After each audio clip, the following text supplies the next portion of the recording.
June 20th, 1944, USS Enterprise, Philippine Sea.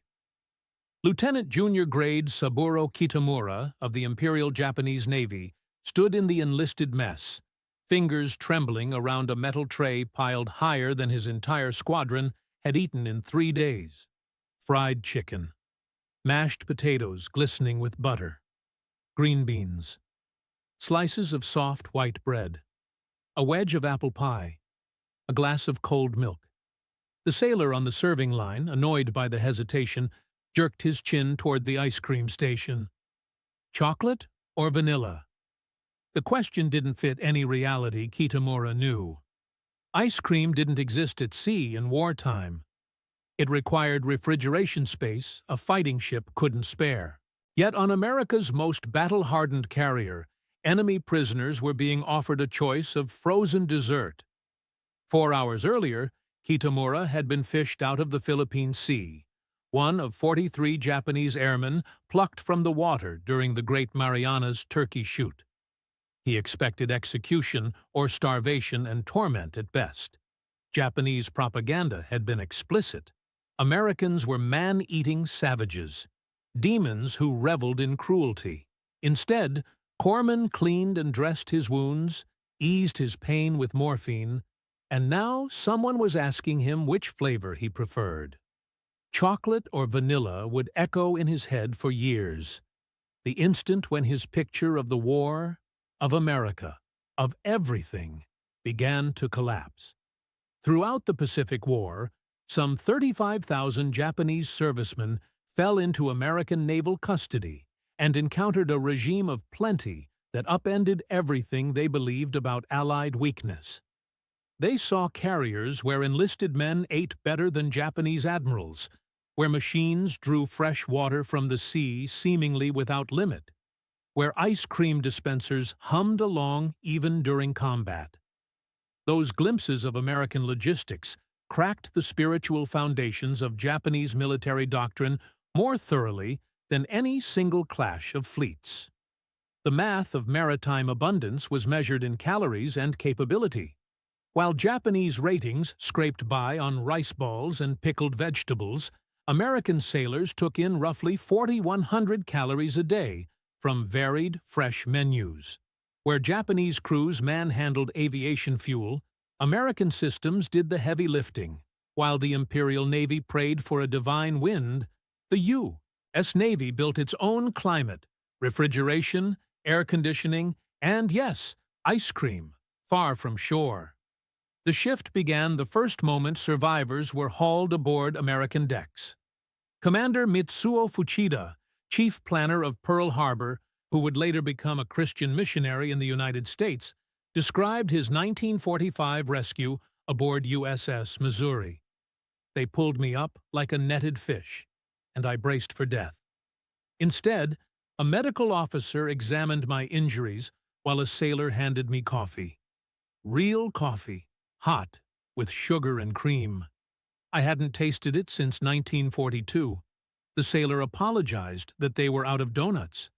That offhand regret over missing donuts, at a time when Japanese units boiled belts for sustenance, revealed the chasm between propaganda and actuality. Captured Imperial Navy documents indicate that by 1944, when supplies even reached the ships, enlisted men received roughly 1,400 calories daily. Protein came mainly from fish if boats could waste fuel to trawl. Vitamin deficiency was endemic. Beriberi, scurvy, and night blindness haunted crews. American naval rations, by contrast, included fresh meat every day, frozen vegetables, warm loaves from onboard bakeries, dairy products, eggs for breakfast, and multiple drinks.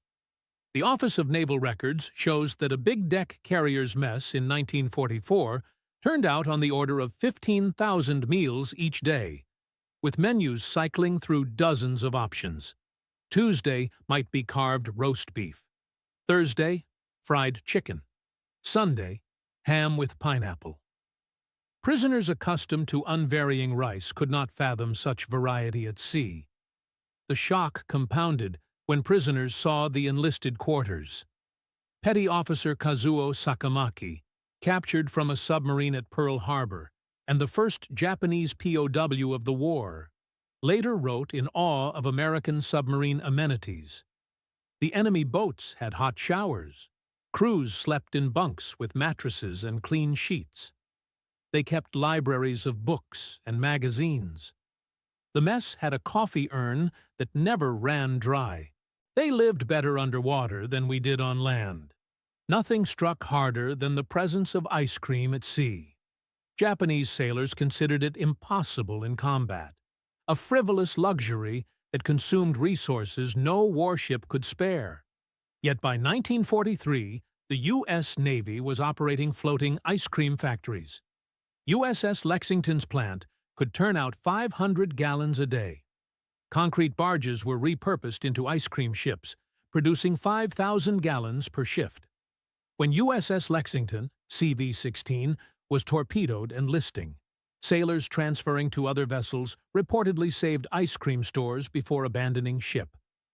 Japanese prisoners watched American damage control teams, soot-smeared, exhausted after hours of fighting fires and floods, receive Sundays as battle rations. The dissonance was dizzying. Their nation, fighting for survival, could not feed its men. The enemy, condemned as decadent and weak, passed out ice cream in combat. Chief Petty Officer Yoshio Yamada, captured when his destroyer sank at Leyte Gulf, spent 3 days aboard USS Iowa before moving ashore. His smuggled diary, found decades later, reads, "The battleship's crew eats in shifts, but the food never stops. Machines peel potatoes, slice bread, make ice. The kitchen works around the clock. They threw away more after one meal than my entire ship received in a week. When I asked why they waste, the guard laughed. It's not waste if you have unlimited supplies." Laundry facilities also astonished men used to scrubbing clothes in salt water. American carriers ran industrial washers, dryers, and presses. Enlisted sailors changed into clean uniforms twice a week. Fresh water, a treasure on Japanese ships where bathing might be impossible for weeks, cascaded freely for showers, laundry, and cleaning. The evaporators aboard USS Enterprise could make 140,000 gallons of fresh water each day, more than the combined output of Japan's carrier force. Recreation on American carriers seemed like fantasy. Ships boasted movie theaters screening Hollywood films, libraries with thousands of volumes, gyms with basketball courts, and hobby shops for woodworking and crafts. The Enterprise published a ship's newspaper at sea, complete with sports scores, comic strips, and hometown news. Japanese carriers had meditation areas and shrines. American carriers had soda fountains serving milkshakes. Lieutenant Commander Tishi Mieta shot down over Iwo Jima and held 2 weeks aboard USS Bunker Hill, told his interrogators, "Your enlisted men live better than our officers. In their quarters they have radios, pictures of girlfriends, packages from home with chocolates and cigarettes. They grumble about food that would be a banquet for Japanese admirals." One sailor tossed away a candy bar because it had softened.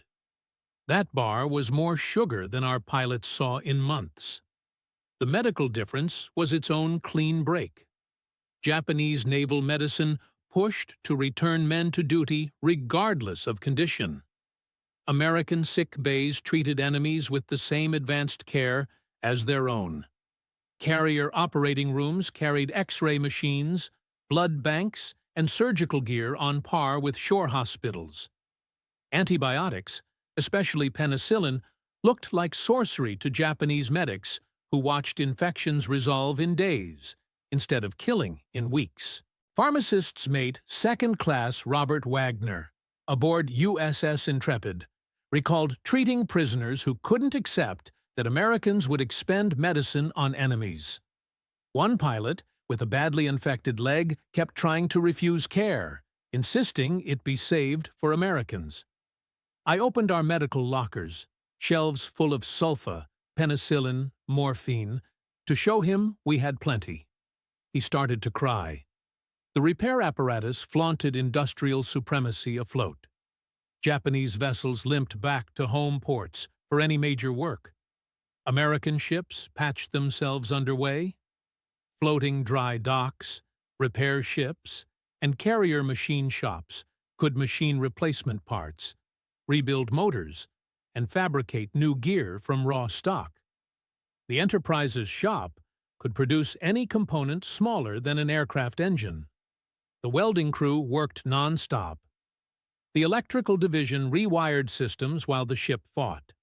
As kamikaze attacks intensified in 1945, downed pilots who survived discovered American damage control in action. Ensign Ryuji Nagatsuka, rescued after ditching near USS Randolph, watched as the carrier's team repaired kamikaze damage while launching planes. They had foam that smothered fire instantly, pumps that pushed water out faster than it came in, steel plates to seal holes before our eyes. Teams moved like choreography. No shouting, no chaos. They repaired in hours what would have sunk our carriers. Food production spaces on American carriers defied comprehension. Shipboard bakeries turned out 15,000 loaves a day. Butcher shops broke down whole beef carcasses stored in freezers larger than Japanese submarines. Ice machines produced tons of ice for food and drink. The Enterprise's galley consumed more electricity than a Japanese destroyer. Steam kettles simmered 300-gallon batches of soup in one go. Electric mixers, automatic dishwashers, and mechanical potato peelers handled work that would have tied up dozens of men in the Imperial Navy. The replenishment system completed the picture. Japanese ships waited months for resupply and often received a fraction of what they needed.